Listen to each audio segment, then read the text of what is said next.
네, 아이들 목소리가 많이 들리니까 참 좋습니다.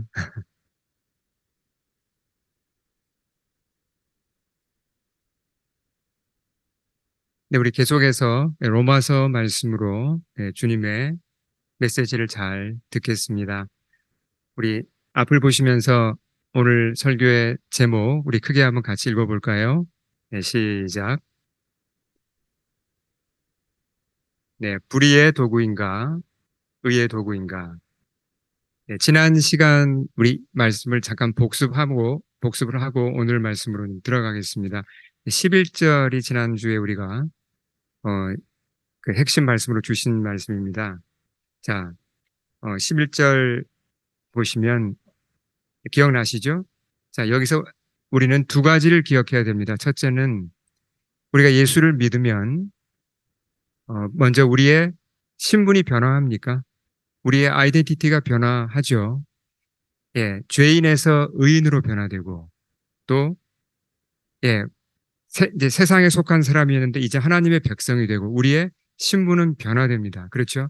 아직 성품이 이제 완전히 변화된 건 아니지만 우리의 신분은 바뀐 겁니다. 우리 이제 의로운 자가 되었죠. 하나님이 우리를 의롭다 하셨기 때문에 예수님의 보혈을 믿는 믿음을 보고 우리를 의롭다 하셨습니다. 우리의 신분이 바뀐 겁니다. 근데 11절이 우리한테 얘기해 주는 바는 또 한 가지 바뀐 게 있다는 걸 얘기해 줍니다.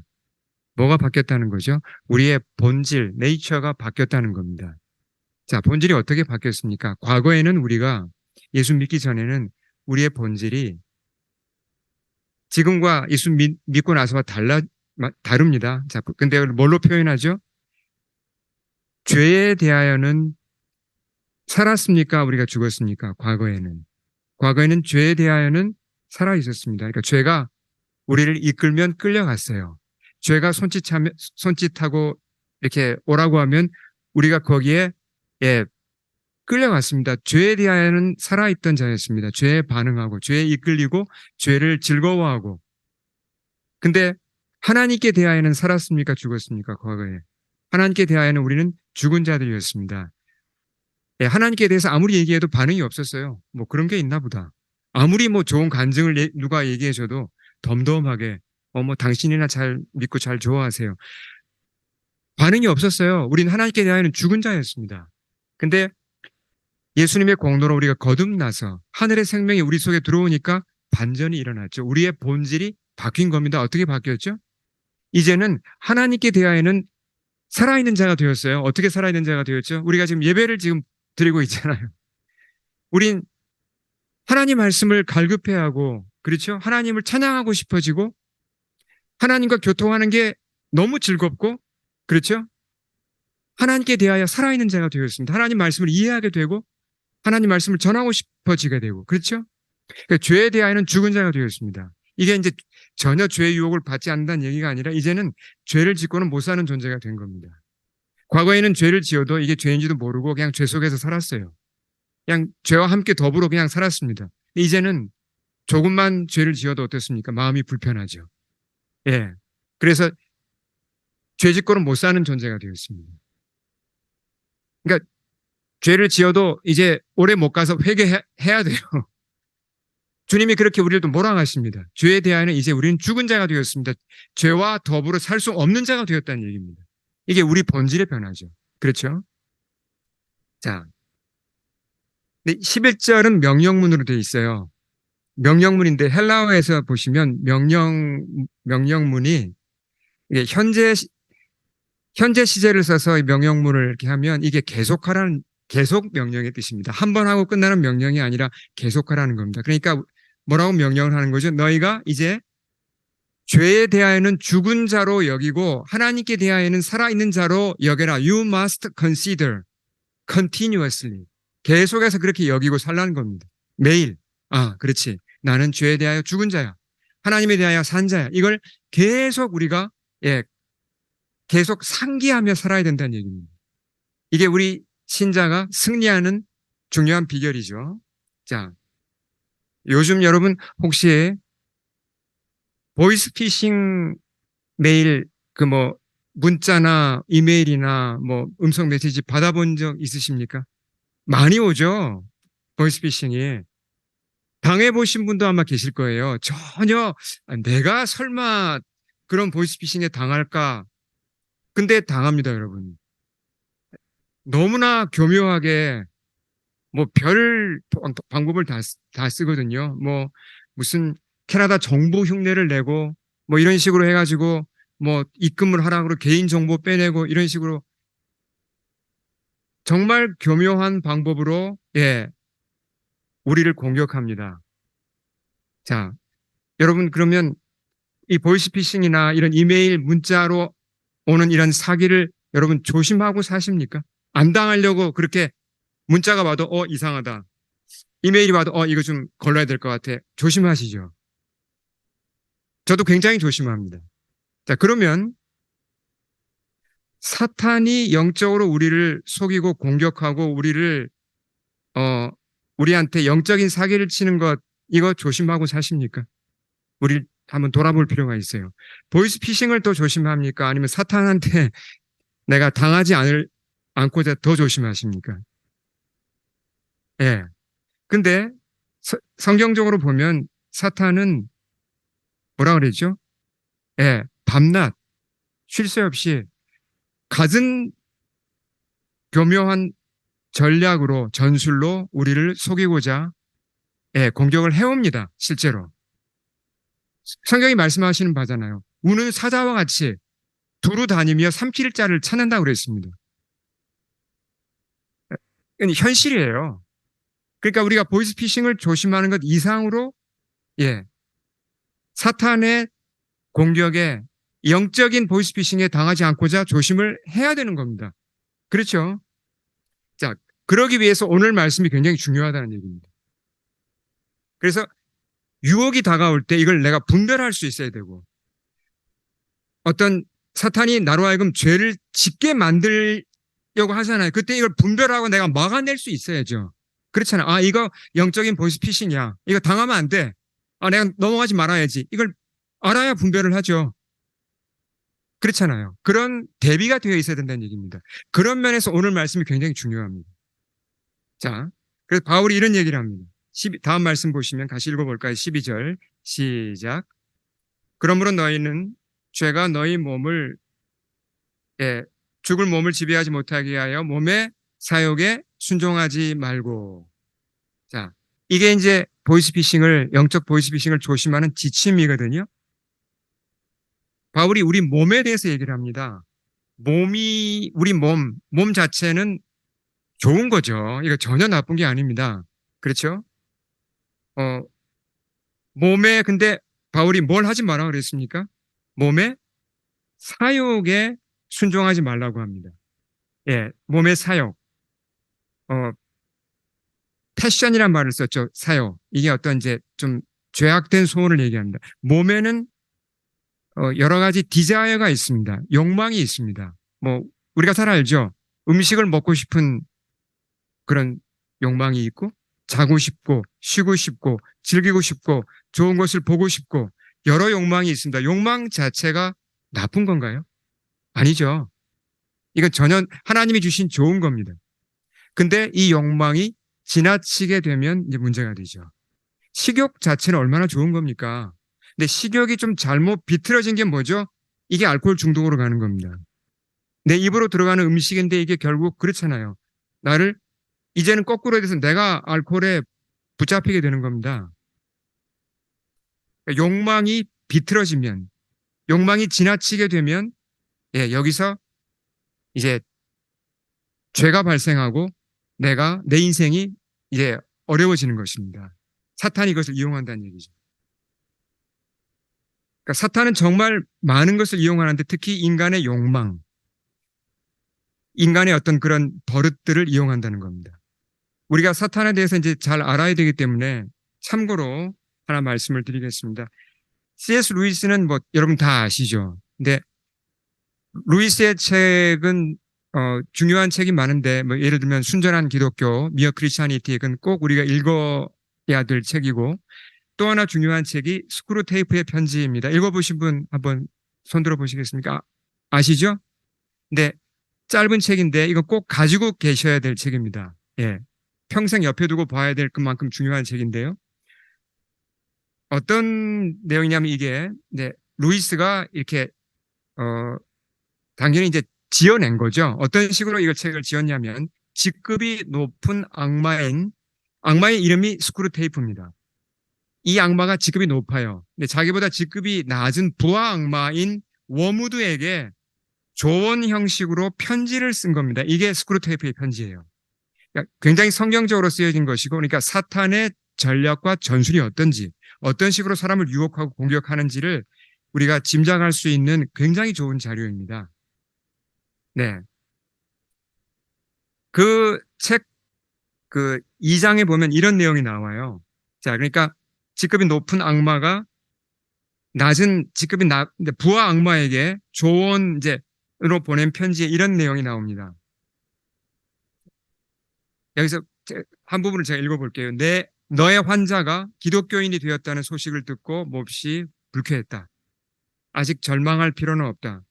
내 환자의 몸에 배어있는 습관들은 정신적으로나 육체적으로나 아직은 우리에게 전적으로 유리하지. 너의 환자가 지금 누굴 얘기하는 거죠? 사람이죠.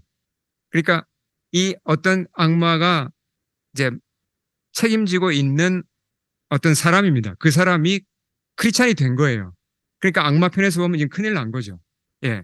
대책을 세우는 겁니다. 근데 아직 뭐가 유리하다 그랬죠?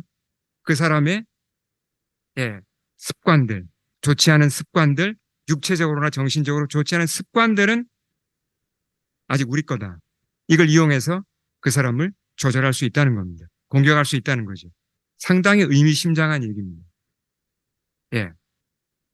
그러니까 이 마귀는 우리의 나쁜 습관들을 통해서 공격을 잘한다는 것이고, 넓게 보면 결국 무엇입니까? 우리의 그런 바울이 앞서 얘기한 대로 예, 우리 몸의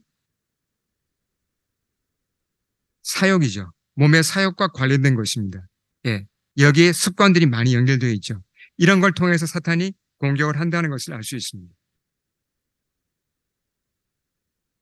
자, 한번 정리를 해보죠.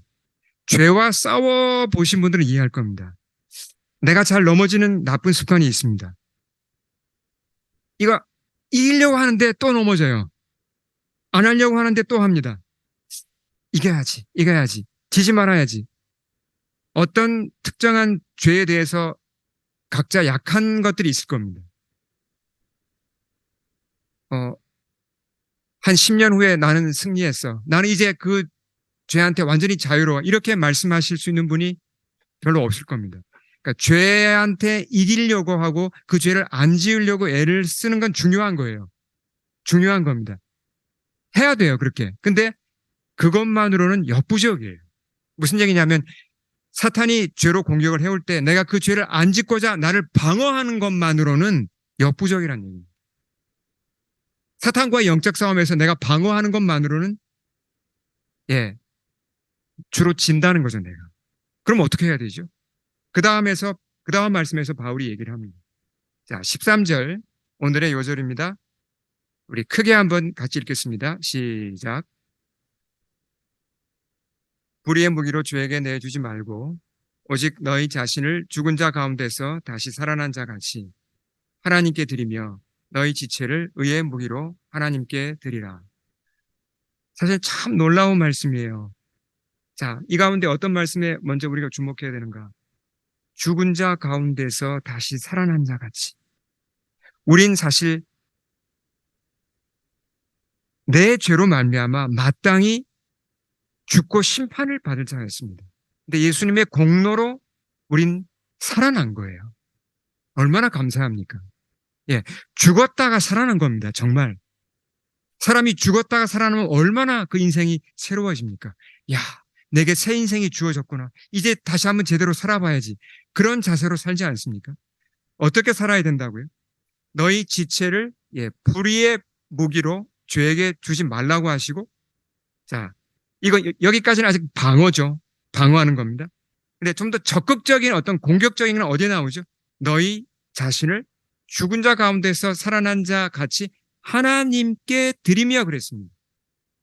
너희 지체를 의의 무기로 하나님께 드리라. 이게 어떤 영적으로 볼 때 공격적인 부분이에요. 좀 더 적극적인 부분이라는 얘기입니다. 자, 이 말씀을 잘 이해하면 우리가 영적으로 방어만 하지 않고 공격할 수 있다는 걸, 보다 능동적으로 사탄의 공격을 막을 수 있다는 걸, 이제 그런 법을 우리가 터득할 수가 있습니다. 먼저 우리의 지체를 뭐라고 표현했죠? 무기라고 표현했습니다. 지체가 무기다. 요걸 좀, 이 말씀을 좀 풀어보죠. 지체가 여기서 뭘 얘기하죠? 영어로는 멤버라고 그랬습니다. 사람, 사람 몸의 지체가 어떤 거죠? 손, 그쵸? 뭐, 저의 머리, 입, 뭐, 혀, 발, 다 이게 우리 지체죠. 그렇죠? 이게 보다 넓게 얘기하면요. 내 몸뿐만 아니라 내 몸을 통해서 하는 일도 다 포함됩니다. 그러니까 나의 재능, 우리 하은이가 바이올린을 하잖아요. 그 재능이 있잖아요. 그 손으로 또 이렇게 몸으로 바이올린을 키는 그 재능, 이런 것도 다 포함되는 겁니다. 예. 사람의 지체가, 자, 지체에 대해서 조금 더 생각을 해볼 필요가 있습니다. 이게, 자, 우리 손만 한번 생각해 보죠. 지체 중에 가장 대표적인 게 손인데요. 제 손이 신기합니까? 이 좀 별 볼 일 없이 생겼습니까? 어떻게 보세요? 저의 손. 예, 그 자체로 보면 별로 힘 있는 손은 아니죠. 이 손으로 뭘 하겠습니까? 예, 제가 집에서 이렇게 뭐, 그 뒷마당에서 땅 파고 있으면 제 아내가 주로 슬슬 웃어요.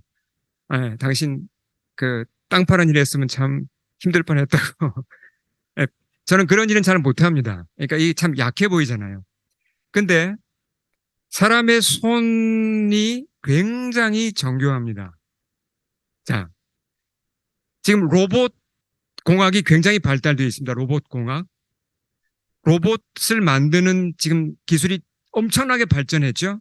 그러면 사람의 손과 근접한 것을 만들 수 있을까요? 자, 손이 보세요. 손가락 5개가 마음대로 움직입니다. 이렇게. 접었다 폈다 이게 되죠. 그렇죠? 세게도 접고 약하게도 되고. 손으로 피아노도 칩니다. 그렇죠? 손으로 운전도 합니다. 글씨도 쓰죠. 그림도 그립니다. 손으로 악수도 하고 감정도 표현하나요? 손으로 감정도 표현하고 상대방의 얼굴도 만지고 엄마가 아이를 안습니다. 손으로 할 수 있는 게 너무너무 많아요. 이걸 참 너무나 놀라운 능력을 가진 이 손을 창조주께서 만들어 주셨습니다. 그렇죠? 예. 아무리 첨단 공학이 발전해도 사람 손 이거 못 만듭니다. 예, 그러니까 흉내만 낼 뿐이죠. 하나님이 우리에게 이런 훌륭한 지체를 주셨어요. 손, 발, 눈은 또 어떻습니까? 두뇌는 어떻습니까? 입은 또 어떻습니까? 네. 근데 이 우리의 이런 지체들이 뭐라 그랬죠? 이 13절 말씀에 보면 이 지체가 뭐라고 표현했죠? 한글 번역에는 무기라고 표현을 했는데, 자, 이게 영어로는 instrument라고 그랬습니다. instrument, tool 같도 되고요. weapon이라고도 할 수 있습니다. 그러니까 무기, 도구 다 맞는 말이에요. 내 손이 인스트루먼트란 얘기입니다. 맞죠? 예, 손이 여러 일을 할 수 있는 그런 도구, 발이나 입이나 마찬가지죠. 근데 내 지체가 이 도구란 얘기는 굉장히 중요한 사실 한 가지를 얘기해 줍니다. 이걸 누가 쓰느냐에 따라 결과가 완전히 달라질 수 있다는 얘기입니다. 어떻게 쓰느냐에 따라 선한 결과가 오기도 하고 완전히 악한 결과가 오기도 합니다. 제가 이 손으로 사람을 때리면 어떻게 될까요? 큰일 나죠. 목사가 사람 때렸다 그러면 뭐 이거 뭐 얼마나 끔찍한 일입니까? 야, 그렇게 하면 그건 악한 일이죠. 이 손으로 제가 나가서 노숙자들도 섬기고 샌드위치도 전해주고 그런 일을 한다면 이건 정말 귀한 일에 쓰임 받는 겁니다. 그러니까 도구예요. 인스트루먼트입니다. 누가 쓰느냐에 따라 결과가 달라지고 어떻게 쓰느냐에 따라 결과가 달라진다는 얘기입니다. 하나 예를 성경에서 들어보죠. 야고보서에서 한 유명한 말씀 같이 읽어보겠습니다. 시작. 이것으로 우리가 주 아버지를 찬송하고 또 이것으로 하나님의 형상대로 지음받은 사람을 저주하나니 한 입에서 찬송과 저주가 나오는도다. 이해하시겠죠? 예. 우리의 예, 지체는 우리의 재능도 마찬가지입니다. 이건 도구예요. 자, 그러니까 어떤 사실이 분명히 드러나죠? 보세요. 내 손, 내 입, 내 재능을 그러면 내가 마음대로 할 수 있습니까? 자, 이 13절 말씀으로 다시 돌아가서 보세요. 너희 지체를 누구에게 드리라 그랬죠? 가능성이 딱 두 가지입니다. 죄에게 드리든지 아니면 하나님께 드리든지 그랬죠. 아, 저는 그 둘 다 싫습니다. 저 싫어요. 저 하나님께 드리는 거 아직 못하겠고요.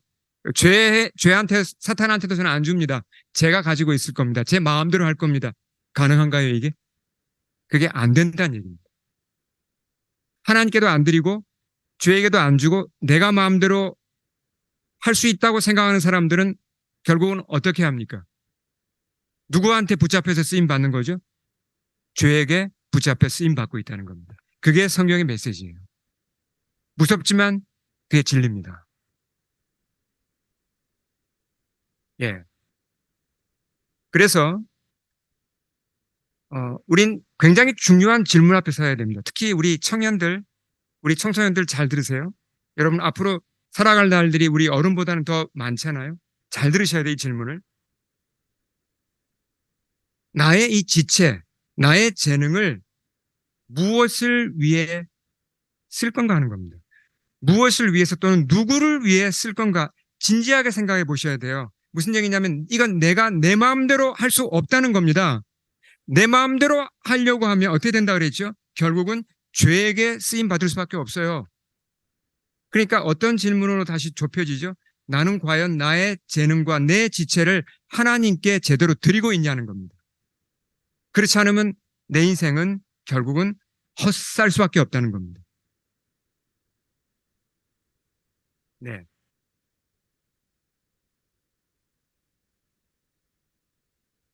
이 13절 말씀의 이해를 돕기 위해서 제가 한 예화를 좀 들겠습니다. 단편 소설인데요. 자, 니글의 이파리라는 단편 소설 아마 잘 모르실 겁니다. 네, 제가 간략하게 얘기를 해드릴게요. 주인공은 이제 니글이라는 화가입니다. 이 사람이 어, 이게 단편 그러니까 판타지 소설이거든요. 한 10페이지로 된 짧은 소설인데요. 이 니글이 이제 화가인데 뭐 그렇게 뭐 많이 알려진 화가는 아니고 근데 마음속에 꿈꾸는 그림이 있습니다. 아, 내가 이건 꼭 그려야지. 이제 표지에 나와 있는 이거 비슷한 건데요. 여기 화면에 나와 있는 큰 나무 한 그루를 그리고 싶어 합니다. 그 나무 뒤로는 숲이 펼쳐져 있고 정말 그 나무가 그 사람들을 기쁘게 하는 그런 멋진 나무 한 그루가 자기 머릿속에 있어요. 그거를 이제 큰 캠퍼스에다가 내가 한번 이걸 꼭 그려야지. 그래서 그림을 시작했습니다. 정말 이 화면처럼 커다란 캔버스에다가 그림을 그리기 시작했습니다. 근데 진도가 잘 안 나갑니다. 진도가 안 나가는 데는 이유가 크게 두 가지가 있어요. 첫째는 이 사람이 너무 꼼꼼해요. 이파리 하나 그리는데 그냥 세월이 다 갑니다. 이파리에 있는 뭐 이슬도 그리고 뭐 그냥 뭐 아주 그냥 생생하게 표현을 하려다 보니까 이게 너무 시간이 많이 걸려요. 두 번째 그림이 진도가 잘 안 나가는 이유가 있는데 뭐냐면 이 사람이 마음이 약하고 착해요. 그래서 이웃 사람들이 뭘 부탁하면 거절을 못 합니다.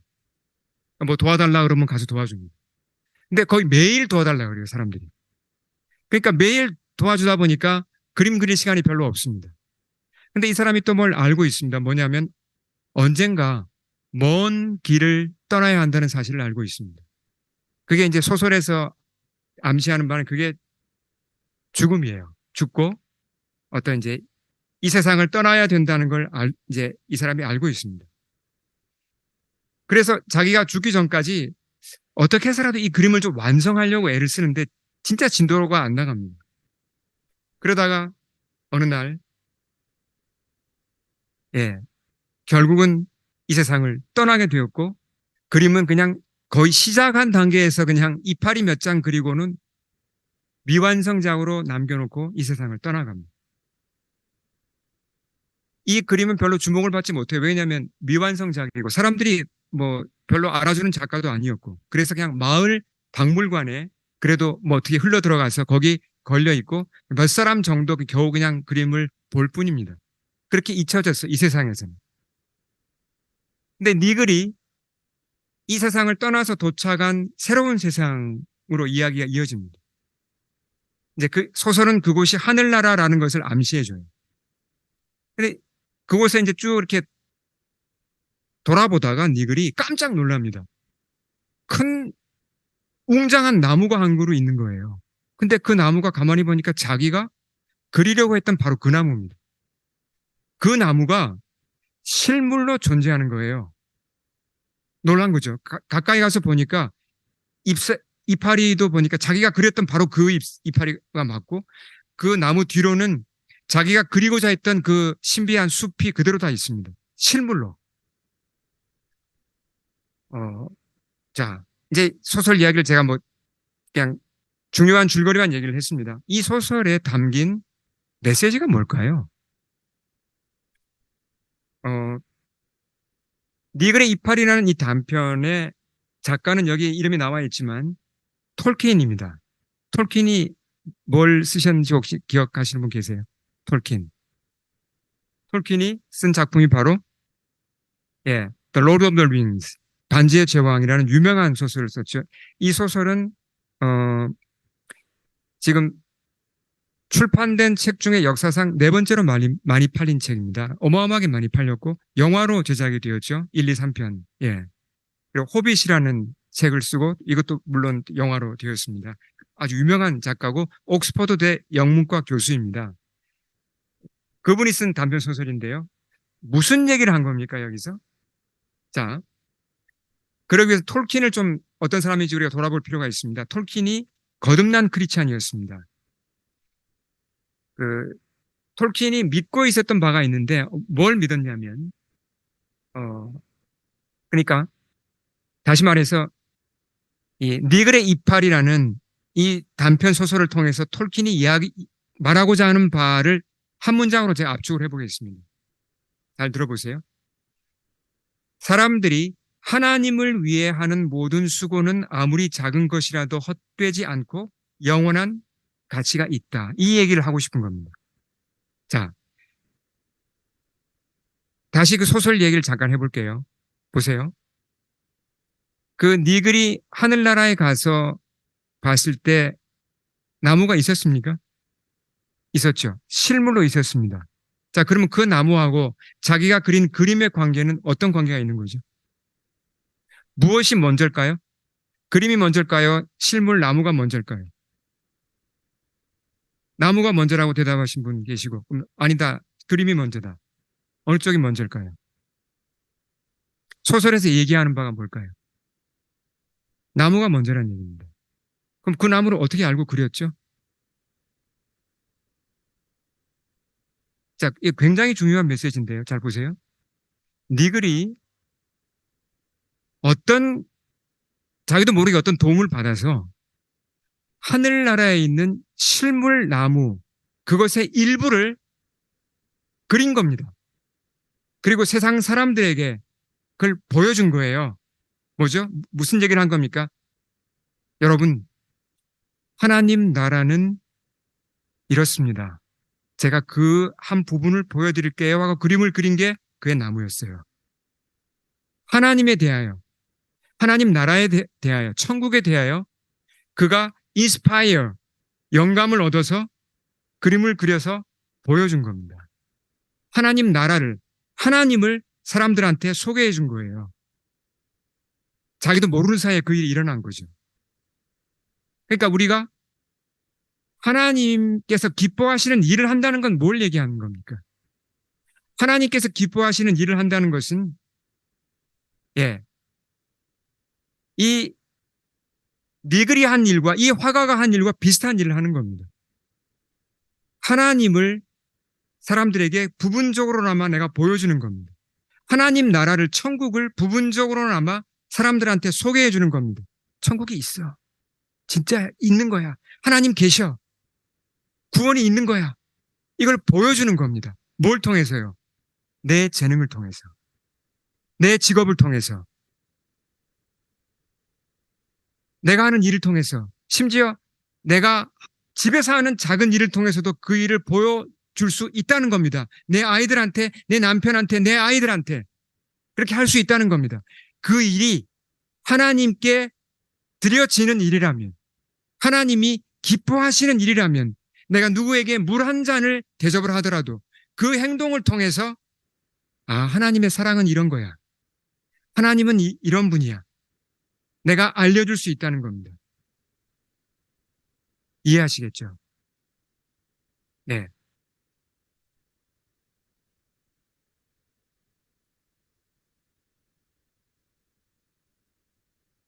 자, 우리가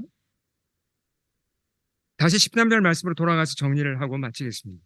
13절 우리 앞을 보시면서 크게 한번 큰 소리로 같이 읽겠습니다. 시작. 또한 너희 지체를 불의의 무기로 주에게 내주지 말고 너희 자신을 죽은 자 가운데서 다시 살아난 자 같이 하나님께 드리며 너희 지체를 의의 무기로 하나님께 드리라. 자, 그러면 좀 쉽게 구체적으로 우리가 이 말씀을 어떻게 순종할 수 있죠? 나의 지체를, 나의 재능을 하나님께 드리라. 도대체 어떻게 하라는 건가? 우리가 니글의 이 예에서, 이 단편 소설에서 힌트를 얻을 수 있고 또 톨킨의 삶에서 힌트를 얻을 수 있습니다. 꼭 이것이 이제 교회에서만의 일은 아닙니다. 사역자의 일만은 아닙니다. 가정에서 여러 일을 합니다. 우리가 아이를 키우고 집안일을 하고 그렇죠? 여러 일들이 일어납니다. 직장에서도 여러 일들이 일어나요. 교회에서도 그렇고 사역도 마찬가지죠.